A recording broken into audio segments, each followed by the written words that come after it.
sure that great Jesus cried. Prove to me that you're a fool. Walk across my swimming pool. Oh, do that for me, and then I'll set you free. Come on, come on, you king of the Jews. But he wouldn't do it. What is his problem? I mean, really, I'm King Herod Antipas, and surely Jesus would be so excited at the opportunity to meet with me. I had the opportunity to set him free, but he wouldn't even talk to me. I had wanted to meet this man all of my life when I was a little baby. Well, when I was a little boy, and my daddy had already killed my other brothers and my mother. He almost got to meet this Jesus. My daddy so wanted to meet him. That was Herod the Great, of course. But he wanted to meet him with a sword and kill him, but he didn't get to kill him. Jesus escaped and grew up, and we had all the fun drama. There was that John the Baptist fellow. You remember him? Oh, John. I love John. He was so much fun. He was just talking.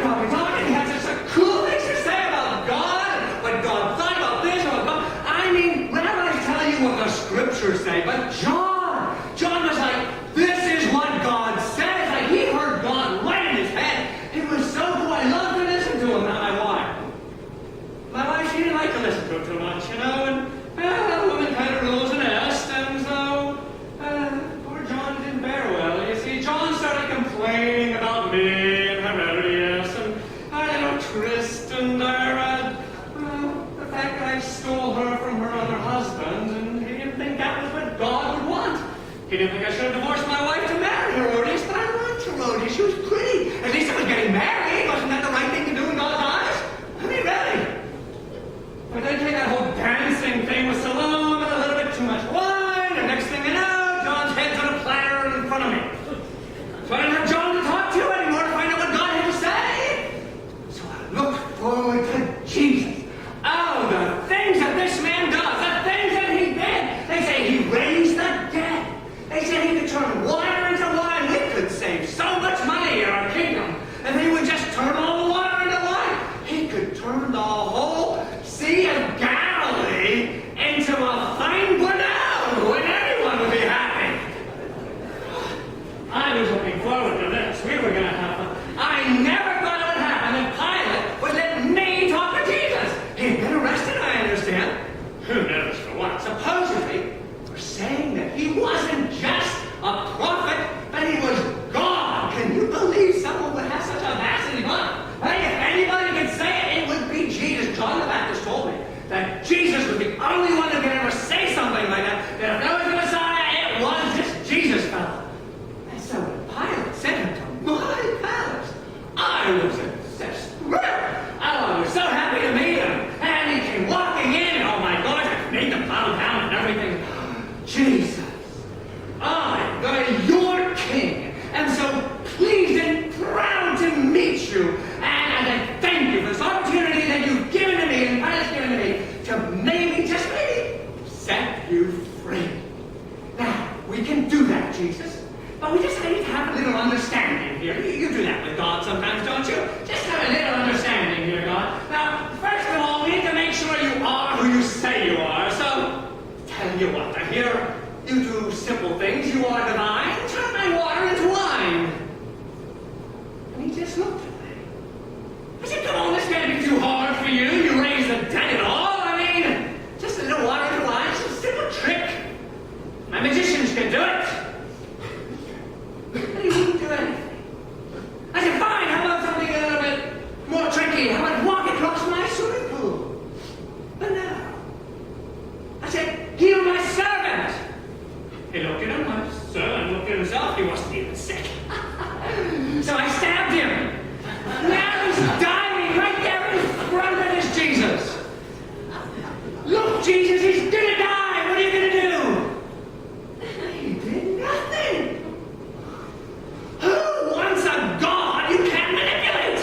My heavens! I mean, no wonder my father wanted to kill him. I mean, you know what John always said about him? They said, he's not here to serve you. That's what John said. He wasn't there to serve me either. He served me fine.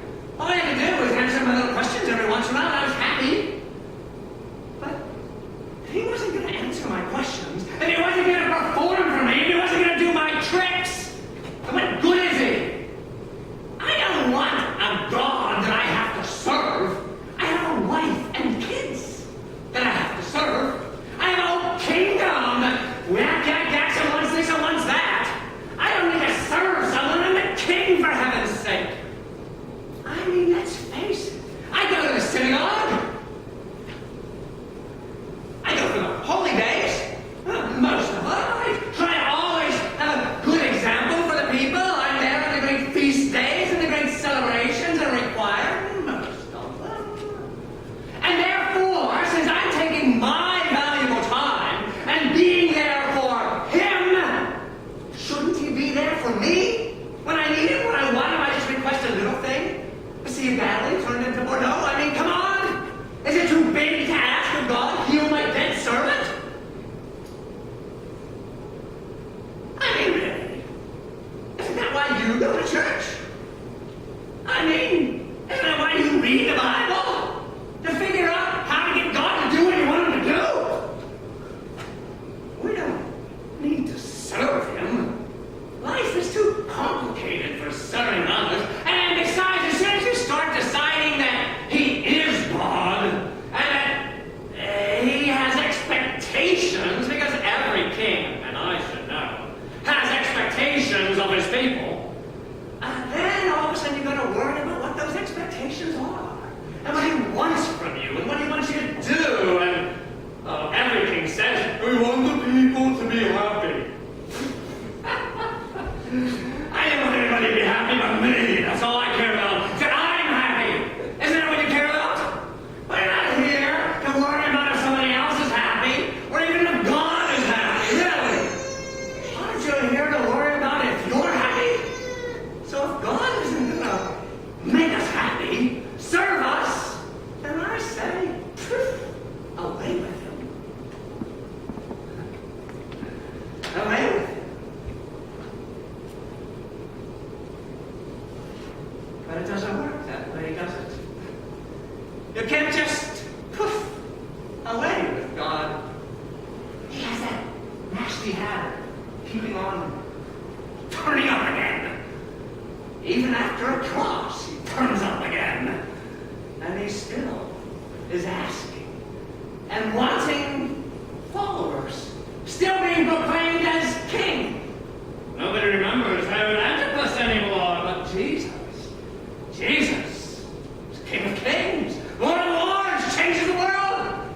You don't remember anything I built, do you?